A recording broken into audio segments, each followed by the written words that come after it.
जय श्रीराम। शुक्लांबरधरं विष्णुं शशिवर्णं चतुर्भुजं प्रसन्नवदनं ध्यायेत् सर्वविघ्नोपशान्तये।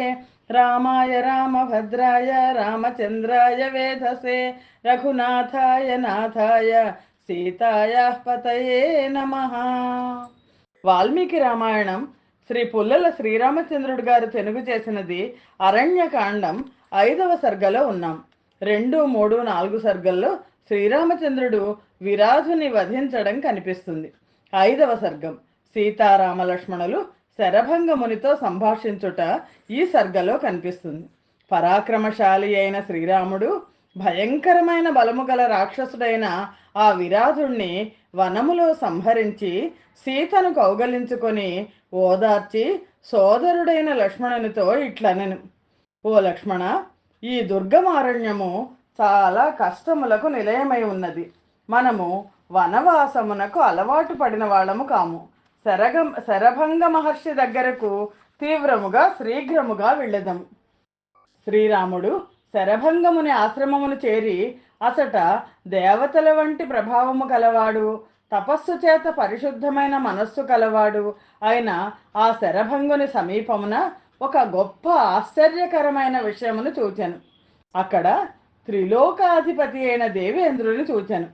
అతడు తేజోవంతమైన శరీరముతో సూర్యుని వలె అగ్ని వలె ప్రకాశించుతూ ఆకాశము మీదనున్న ఒక రథమును అధిష్ఠించి ఉండెను. అతని వెంట దేవతలు అనుచరులుగా ఉండిరి. అతడు భూమిని స్పృశించక ఆకాశములోనే ఉండెను. పరాగము లేని వస్త్రములను ధరించి ఉన్న అతడు అలంకరించుకున్న భూషణములు అత్యధికముగా ప్రకాశించుచుండెను. ఆ విధముగానే ఉన్న ఎందరో మహాత్ములు అతనిని పూజించుచుండిరి. ఆ దేవేంద్రునికి దగ్గరగా ఆకాశం మీద ఆకుపచ్చని గుర్రములు కట్టిన రథమును చూచెను. గుర్రాలు ఆకుపచ్చగా ఉన్నాయట. ఆ రథము తరుణాదిత్యుని వలె, అంటే ఎండ ముదిరినప్పుడు వెలుగు సూర్యుని వలె, తెల్లని మేఘ సముదాయము వలె, చంద్రమండలము వలె ప్రకాశించుచుండెను. విచిత్రములైన పుష్పమాలలచే ప్రకాశింపచేయబడిన శ్వేత ఛత్రము, బంగారము దండములు గల విలువైన 2 వింజామరలను చూచెను. ఆ వింజామరలను 2 ఉత్తమ స్త్రీలు వీచుచుండిరి. ఆకాశములో ఉన్న ఆ దేవేంద్రుని గంధర్వులు, దేవతలు, సిద్ధులు, చాలామంది మహర్షులు వైదిక మంత్రములతో స్తుతించుచుండిరి. శ్రీరాముడు ఆ రథమును వేలితో నిర్దేశించుచు ఆ ఆశ్చర్యకరమైన విషయమును తమ్మునికి చూపెను. శరభంగ మహర్షితో సంభాషణము చేయుచున్న దేవేంద్రుని చూచి శ్రీరాముడు లక్ష్మణునితో ఇట్లు పలికెను: లక్ష్మణ, ఆకాశంలో ప్రకాశించుతున్న సూర్యుని వలె ఉన్న ఆ రథమును చూడుము. కాంతితోనూ శోభతోనూ ఇది చాలా ఆశ్చర్యకరముగా ఉన్నది. అనేకులు యజ్ఞమునందు ఆహ్వానించు దేవేంద్రునకు ఏ అశ్వములు ఉన్నవని పూర్వము మనము వినున్నామో, ఆకాశం మీద ఉన్న ఈ అశ్వములు ఆ దివ్య అశ్వములే, సందేహము లేదు. ఆ దిక్కునందు అంతటా నూరుగురు చొప్పున గుంపులుగా ఏర్పడి కుండలములు అలంకరించుకున్న యువకులు చేతులందు ఖడ్గములు ధరించి ఉన్నారు. వాళ్ళందరూ విశాలమైన పెద్ద వక్షస్థలములతో, పరిగల వలె, కోట గడియల వలె ఉన్న పొడవైన బాహువులతో, ఎర్రని కిరణముల వంటి వస్త్రములను ధరించి ఉన్నారు. వారందరూ కూడా పెద్ద పులుల వలె ఎదిరింప శక్యము కానివారు. వారందరి వక్షస్థలముల పైన అగ్ని వంటి హారములు ప్రకాశించుతున్నవి. అందరూ 25 సంవత్సరముల వయస్సు కలవారి ఆకారములో ఉన్నారు. చూసుటకు ఆనందము కలిగించుచు పురుష శ్రేష్ఠులు ఎట్లు కనబడుతున్నారో ఆ వయస్సే దేవతలకు నిత్యము ఉండునట.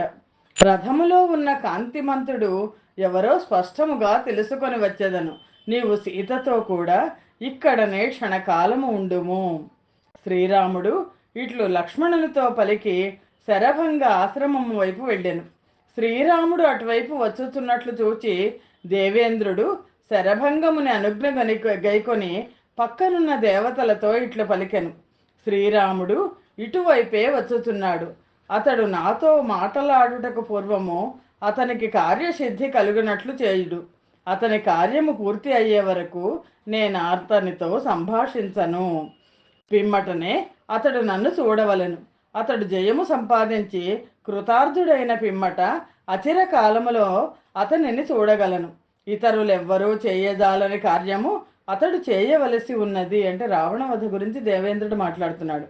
పిమ్మట శత్రు సంహారకుడైన ఇంద్రుడు ఆ శరభంగముని అనుజ్ఞ తీసుకొని అతనిని గౌరవించి రథమునెక్కి స్వర్గమునకు వెళ్ళాను. దేవేంద్రుడు వెళ్ళిపోయిన పిమ్మట శ్రీరాముడు సీతా లక్ష్మణులతో కూడి అగ్నిహోత్రము చేసుకొనుటకై కూర్చుని ఉన్న శరభంగ మహర్షి వద్దకు వెళ్ళాను. శ్రీరాముడు, సీత, లక్ష్మణుడు ఆ శరభంగుని పాదములు స్పృశించి ప్రణామము చేసి అతని అనుజ్ఞ పొంది కూర్చుండిరి. అతడు వారిని ఆనాడు అక్కడ నివసించుటకై ఆహ్వానించెను. శ్రీరాముడు ఆ మునిని దేవేంద్రుడు ఎందుకు వచ్చినాడు అని అడుగగా అతడు ఆ విషయమునంతా శ్రీరామునకు ఇట్లు తెలిపెను. ఓ రామ, ఉగ్రమైన తపస్సు చేత నేను సంపాదించిన బ్రహ్మలోకానికి నన్ను తీసుకొని వెళ్ళుటకై వరములనిచ్చు ఆ ఇంద్రుడు వచ్చినాడు. ఆ బ్రహ్మలోకమును మనోనిగ్రహము లేని వారు పొందలేరు. నీవు దగ్గరనే ఉన్నట్లు తెలుసుకొని నేను ప్రియ అతిథివైన నిన్ను చూడకుండగా బ్రహ్మలోకమునకు వెళ్ళుటకు అంగీకరించలేదు. రామ, నీవు పరమ శ్రేష్ఠుడవు, పురుష శ్రేష్ఠుడవు, ధార్మికుడవు, మహాత్ముడవు. నిన్ను కలిసిన పిమ్మట నేను అత్యుత్తమమైన స్వర్గమైన బ్రహ్మలోకమునకు వెళ్ళగోరుతున్నాను. నేను తపస్సు చేత బ్రహ్మకు సంబంధించిన పుణ్యలోకములను, స్వర్గమునకు సంబంధించిన పుణ్యలోకములను జయించి తిని వాటిని నీకిచ్చేదను, స్వీకరించుము. శరభంగ మహర్షి మాటలు విని శ్రీరాముడు ఇట్లు పలికెను. మహాముని, నీవు చెప్పిన ఆ పుణ్యలోకములన్నీ తపస్సు చేసి నేనే సంపాదించుకొనిదను.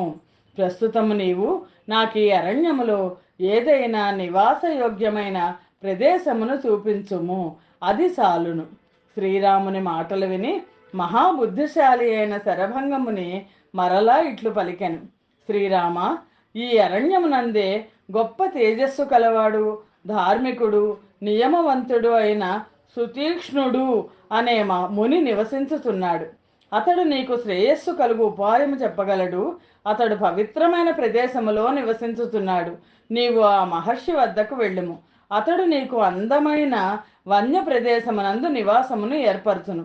చిన్న చిన్న తెప్పలను వలె పుష్ప సముదాయములను తీసుకొని పోవచ్చు ప్రవహించుతున్న ఈ మందాకిని నది ప్రవాహమునకు ఎదురుగా నడిచి వెళ్ళినచో ఆ సుతీక్ష్ణుని యొక్క ఆశ్రమము వచ్చును.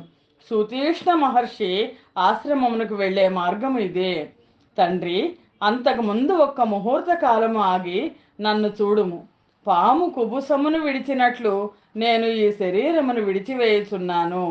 పిమ్మట మహా తేజశాలి అయిన ఆ శరభంగ మహర్షి అగ్నిని నెలకొల్పి మంత్రపూర్వకముగా ఆద్యమును హోమము చేసి ఆ అగ్నిలో ప్రవేశించెను. అప్పుడు ఆ అగ్ని మహాత్ముడైన ఆ శరభంగ మహర్షి రోమములను, కేశములను, జీర్ణమైన చర్మమును, మాంసమును, రక్తమును కాల్చివేశను. ఆ మహర్షి అగ్నితో సమానుడైన కౌమార వయస్కుడుగా మారిపోయి ఆ అగ్నికుండము నుండి పైకి లేచి ప్రకాశించెను. ఆ మహర్షి ఆహితాగ్నులకు లభించు లోకములను, మహాత్ములైన ఋషీశ్వరులకు లభించు లోకములను, దేవతల లోకములను దాటి బ్రహ్మలోకములో ప్రవేశించెను. పుణ్యకర్మలు ఆచరించిన ఆ బ్రాహ్మణ శ్రేష్ఠుడు బ్రహ్మలోకములో అనుచరులతో కూడిన బ్రహ్మదేవుని దర్శనము చేసెను. బ్రహ్మదేవుడు కూడా ఆ బ్రాహ్మణుని చూచి సంతోషించి సుస్వాగతము అని పలికెను. శ్రీమద్ రామాయణమునందలి అరణ్యకాండలోని 5వ సర్గము సమాప్తము. స్వస్తి ప్రజాభ్య పరిపాలయంతాం న్యాయేన మార్గేణ మహిమహీషాః. గోబ్రాహ్మణేభ్యః శుభమస్తు నిత్యం. లోకాః సమస్తాః సుఖినో భవంతు. సర్వం శ్రీరామార్పణమస్తు. జయ శ్రీరామ్.